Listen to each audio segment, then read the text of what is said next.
Welcome to the deep dive. Today we're heading into, well, a pretty fascinating and kind of bizarre world that bubbled up in the early 2000s.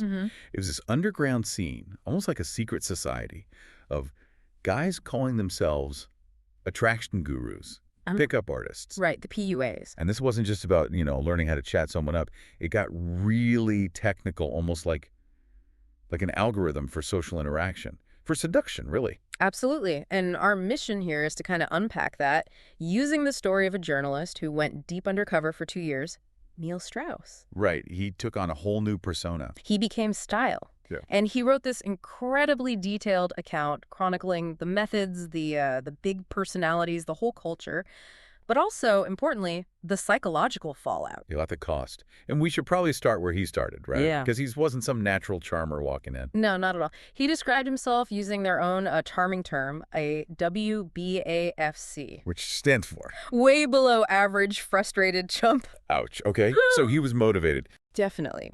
He stumbled onto this thing called the Lay Guide, like a 150-page digital manual full of these systematized pickup techniques. And the big promise, the hook, was that this wasn't about looks or natural charisma. Exactly. That was the core belief. Confidence. Coolness. They saw these as just bad habits. Habits you could break and rebuild with enough willpower and the right instructions. So you could essentially engineer yourself into being socially successful, a fully effective social being, I think was the phrase. That's the one. It was incredibly appealing to a lot of guys who felt left out. Okay, let's get into the nuts and bolts of this. Social engineering. We have to start with the main mentor figure, right? Mystery. Oh, yeah, Mystery. Definitely the dominant figure early on, and quite a character. The description is unforgettable. Tall, super thin, lab-rat piercing. The journalist said he looked like a computer geek who'd been bitten by a vampire. That paints a picture, doesn't it? And his whole method, the Mystery method, was very much about performance. It was structured, almost theatrical. Which leads us to peacocking. Peacocking, yeah. This was maybe the most visible part of his strategy. It's about wearing really outlandish clothes to get noticed, isn't it? We're talking, like, way beyond a loud shirt. Oh, way beyond. Think 6-inch platform boots. Bright red cowboy hats, maybe tiger stripe, goggles, worn indoors, in a club. Goggles. Wow. Okay, so the point was just grab attention, any attention. Pretty much. Stand out from the crowd so dramatically that people have to be curious. That was the opener. And once you had their attention, then what? There were rules, right? Group theory, strict rules. Group theory was key. You never just walk up to the woman you're interested in, the target. Right, you approach her friends first. Exactly. You approach the whole set, as they called it. The friends are obstacles. Your first job is to win them over, charm the friends. While kind of ignoring the target. Or showing disinterest. Precisely. You demonstrate you're not just there for her. It shifts the power dynamic immediately. That sounds like a military operation almost. Tactical. It felt like that sometimes, reading about it. And they had specific opening lines, routines, and techniques for navigating these interactions. 2 really famous ones came out of Mystery School. Let's hear them. Okay, first, the neg. Probably the most controversial, maybe. The neg. Sounds negative. It is. It's a small insult, or maybe a backhanded compliment, delivered very casually. Something like, it's cute how your nose wiggles when you laugh. Wait, hang on. Why would you start by insulting someone you're trying to attract? That seems backwards. It does, on the surface. But the psychology they were playing on was, well, interesting. It wasn't just about lowering her self-esteem slightly. Right. The main goal was signaling your own status.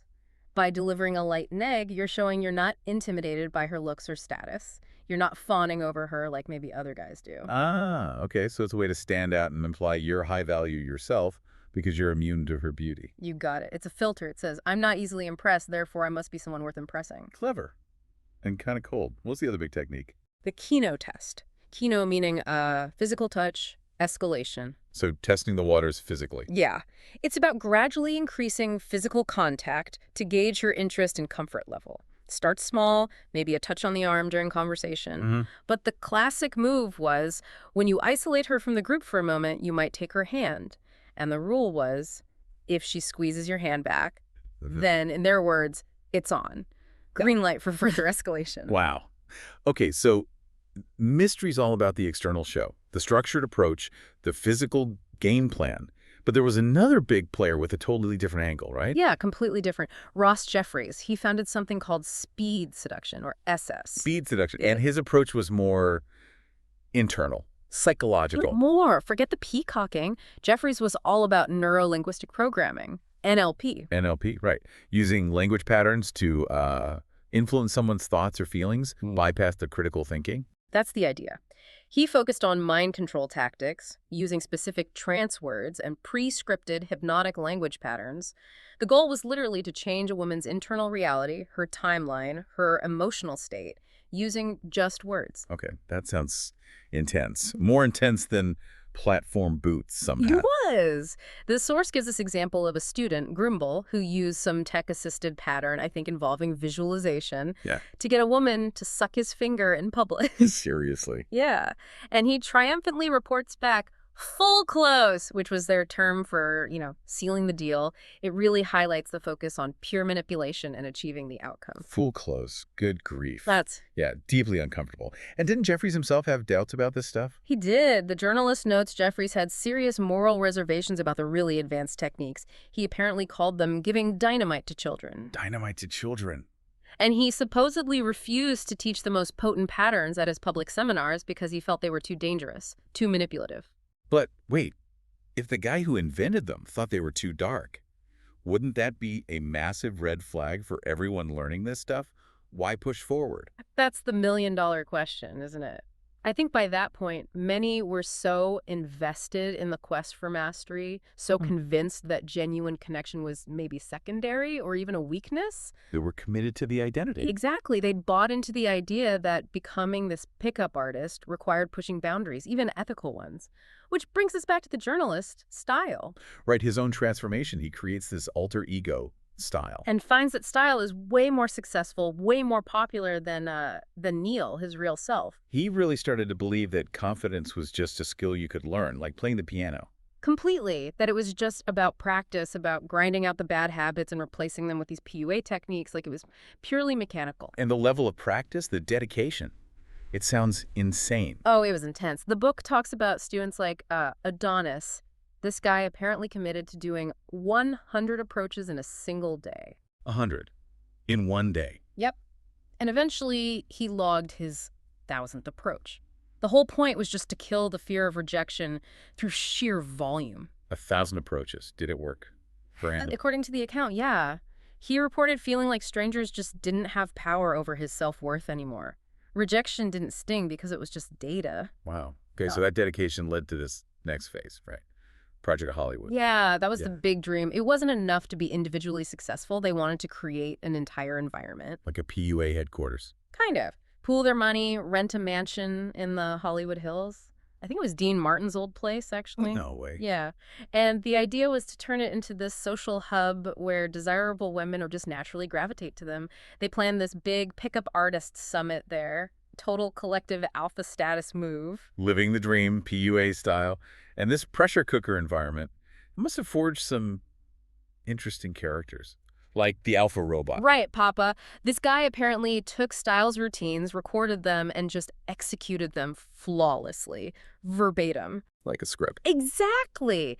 He became the ultimate example of the method working through pure imitation, zero deviation. And he had some famous success story, didn't he? The big one was using specific routines.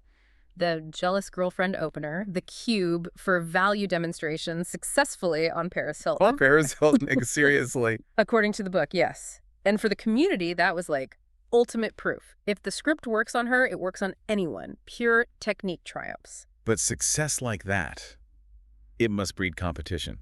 Intense competition. Oh, absolutely. The rivalries started getting really fierce. You saw guys like Tyler Durden and Papa break away and form their own company, Real Social Dynamics, RSD. RSD. Yeah. Okay.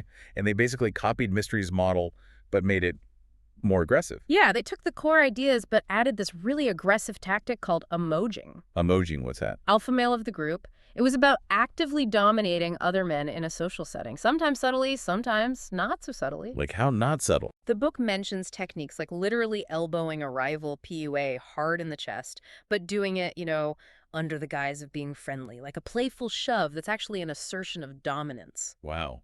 So the focus shifted from navigating interactions with women to just battling other guys. It definitely became a huge part of it, which really highlights the dark side, the psychological pressure cooker this whole scene became. Yeah, let's talk about that pivot, Style, the journalist. He notes this shift in his own anxiety, right? Crucially, he says, before I joined the community, I had been afraid of failing in front of women. Now I was afraid of failing in front of men. That's huge. The fear just transferred. Exactly. The initial promise was freedom from fear of rejection by women, but it got replaced by this constant gnawing fear of being exposed as a fake, as inadequate by the other guys who knew the game. The pressure to perform, to keep the mask on, became immense. And the ultimate example of that pressure cracking someone, it happened to the master himself, Mystery. Yeah. His breakdowns were reportedly severe, tied directly to the isolation, the emotional emptiness of living that persona 204/7. The description of his crisis is pretty harrowing, talking about suicide. Yeah, specifically about drowning, which was apparently his biggest fear. Talking about the futility of it all, feeling like his life was just foobar, broken beyond repair. Foobar. Wow. And he became almost childlike, needing constant hand-holding. The account describes him being unable to even sit in a clinic waiting room alone, needing to be coaxed like a child. It's a stark contrast to the ultra-confident guru persona. And even when he came out of the hospital, he wasn't exactly stable, was he? No, he swung into this hypermanic state, making these grandiose plans like taking down David Copperfield, the magician, building Project Hollywood into this global empire. But still couldn't really function on his own. Still seemed to lack that fundamental autonomy. He was the master performer who'd completely lost control of his own life behind the scenes. It's quite tragic, really. It really is. Yeah. And that brings us back to the core problem Style identified, didn't it? The techniques worked for the full close, for sex. Undeniably effective on that front, by many accounts. But they were fundamentally incompatible with actually building a real relationship. That's what he concluded. Because the whole system relies on manipulation, on hiding your true self, on performance. Sincerity, trust, genuine vulnerability, all the things you actually need for a relationship were actively discouraged by the game. So the techniques weren't a bridge to connection. They were actually a wall. A very elaborate, well-constructed wall. Yeah. Yeah. The game was supposed to bring happiness, but it just led to this void. A constant need for more validation, more closes that could never actually fill the emptiness, which leads to the final part of Styles' journey. He meets someone, Lisa. And she doesn't fall for the routines. She challenges them. There's this scene where he lays on this really polished, emotional routine designed to lead to a kiss. And she just refuses the kiss, calls him out on the performance, essentially. Ouch. That was a shock to the system. Big time. It forces him to actually drop the mask, drop the techniques. He realizes that real fulfillment isn't about winning, isn't about ego or validation. It's about being real, vulnerable. Yeah.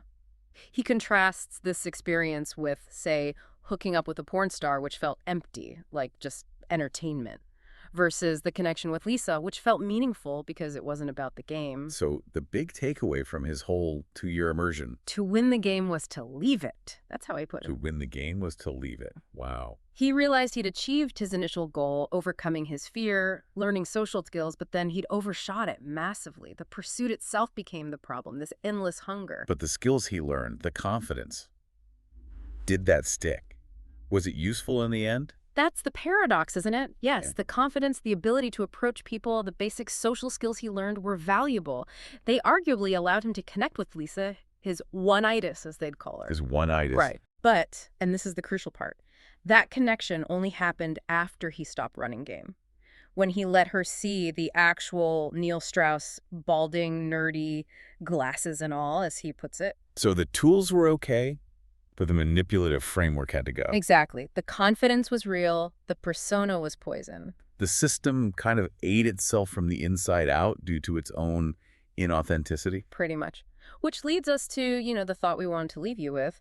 It comes from an unlikely source advice Snile got from Tom Cruise, of all people. Tom Cruise on the PUA scene. Apparently, yeah. Cruise said something like, a lot of that stuff is about trying to control people and manipulate situations. Can you imagine all the effort they're putting into that? Good point. He went on, if they took that effort and put it towards something constructive, who knows what they could accomplish? That really reframes it, doesn't it? All that energy spent on maintaining routines, on analyzing interactions, on managing the facade. The sheer mental bandwidth. Yeah. So the question we pose to you is, where are you spending your game energy? Is it tied up in controlling outcomes, managing perceptions, maybe maintaining a facade in some area of your life? Or could that energy be redirected towards something genuinely constructive, towards building authentic connections, towards, well, creating something real instead of just performing? Something to think about. We'll leave you with that for your next deep dive.